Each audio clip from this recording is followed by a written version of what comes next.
Ndugu mtazamaji wa chaneli yetu ya Habari Simulizi, haya ndio mambo ambayo Padri Daktari Charles Kitima aliweza kuyafanya alipoteuliwa kuwa makamu mkuu wa Chuo Kikuu cha Mtakatifu Agustino kwa mwaka wa 2024.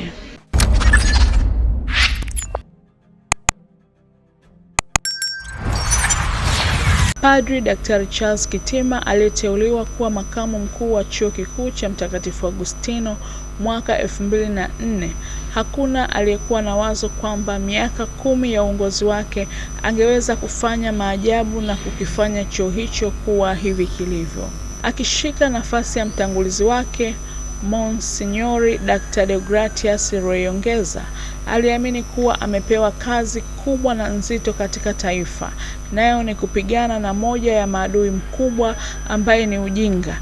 Hivyo aliazimu kutumia nguvu, akili, maarifa na wakati mwingine kuteseka kwa ajili ya maendeleo ya chuo hicho. Kasi yake ndiyo iliyowashangaza wengi ndani ya kanisa na nchi kwa ujumla, ambapo alipokuwa akikabidhi madaraka kwa mwenzake Julai mwaka huo, Padri Kitima aliacha chuo kikiwa ndiyo chuo kikuu pekee nchini chenye idadi kubwa ya wanafunzi, matawi mengi na maendeleo ya kuridhisha. Chuo Kikuu cha Sauti kilianzishwa rasmi mwaka 1998, ikiwa ni mafanikio ya kilichokuwa chuo cha maendeleo ya jamii Nyegezi Social Training Institute, kilichoanzishwa tangu mwaka 1960 na wamisionari wa kanisa Katoliki ambao kwa sasa wanaojulikana kama wamisionari wa Afrika chini ya Askofu Mkuu Joseph Blomjus wa Jimbo Kuu la Mwanza. Mwanzoni mwa mwaka 1960 kilikuwa ni kipindi ambacho nchi nyingi za Afrika zilipata uhuru ikiwemo Tanzania kutokana na wimbi la mabadiliko katika nchi za kusini mwa jangwa la Sahara. Wamisionari wa Afrika walitambua kuwa ujuzi katika swala la habari na mawasiliano, maendeleo ya jamii na uhasibu, usimamizi na utawala vilihitajika kuendelezwa ili kuelimisha wafanyakazi ambao wangechukua uongozi katika nchi za Afrika Mashariki na Kati ambazo zilikuwa zimepata uhuru. Taasisi ya Maendeleo ya Jamii Nyegezi NSTI ililenga kutoa mafunzo ya kitaaluma na kitaalamu, lakini pia kutoa maadili ya elimu ya uraia na kijamii kwa wazawa bila kujali rangi au imani katika nyanza hizo kuu za elimu. Askofu Joseph Blomjus alipostaafu mnamo mwaka 1964, alikabidhi taasisi kwa mrithi wake ambaye ni Askofu Renatus Butibubuge, ambaye aliongoza taasisi hii hadi mwaka 1975 alipoikabidhi rasmi kwa Baraza la Maaskofu Tanzania TEC. Hadi kufikia mwaka 1998, zaidi ya watu 2400 walikuwa wamepata mafunzo katika taasisi hii kwa ajili ya kutoa huduma katika nchi za Afrika Mashariki na Kati. Tangu mwaka 1992 kulikuwa na hoja mbalimbali ndani ya serikali ya Tanzania, ikiwemo swala la kutoa huduma za kijamii kuwa huria. Hivyo mwaka 1996 ukawa ni mwaka wa kikanisa ulioazimia kupanua huduma ya elimu ya chuo kikuu.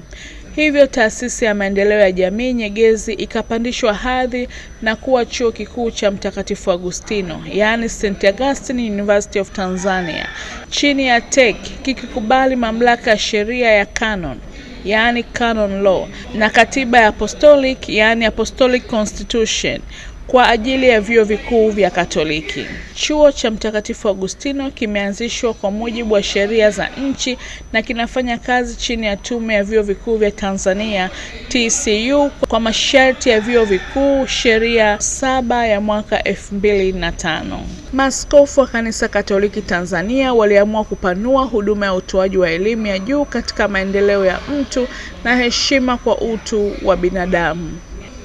Chuo Kikuu cha Mtakatifu Agustino kililenga kuwa kituo cha ubora wa elimu, utafiti wa utumishi wa umma, kukuza harakati na ulinzi wa kweli, uwazi na uaminifu, pamoja na umahiri wa kujituma katika utoaji huduma, kujenga na kuendeleza dhamira ya kutunza mali binafsi na mali ya umma, kuhamasisha maendeleo ya jumla na kutoa elimu bora juu ya uwezo wa uchambuzi wa dhamira na kutoa huduma kwa ukarimu na heshima kwa binadamu.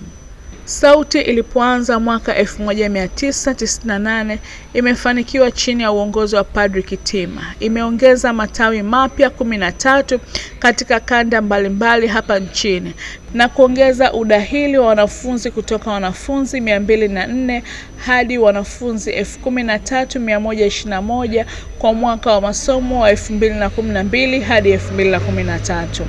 Chuo kimeongezeka vituo 4 kutoka kitovu kimoja cha sayansi ya jamii na mawasiliano ambacho kilikuwa na shahada moja ya mawasiliano ya umma.